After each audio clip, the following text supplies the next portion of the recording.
All right, so here's a little project I gotta figure out. This is an Ingersoll. You can see it's a needle scaler, little tickler.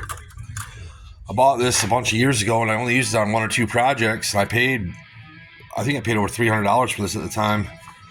It's been stored in my toolbox, but it won't fire up, won't do anything. So this old man gave me this stuff, Gibbs. I never really heard of it, but he swears his life on it that this is the best thing ever since ever. So, and it's made in USA too. So I never really looked into this. I used this on something else. Dirt bike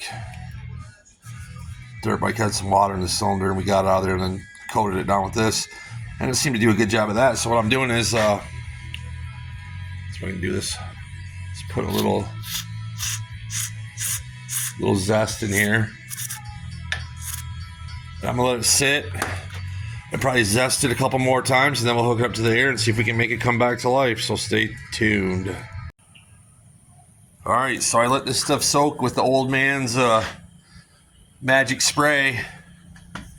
Guess what? She works. She works perfect, folks.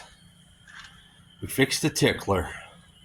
A couple hours of just letting that stuff soak. I'm gonna keep some of that on hand. I got a whole bunch of other air tools I haven't used in a while. I think I'm gonna give them all a dose of that and see what happens. And then we'll get back onto the do-it-yourself frame-off restoration project here.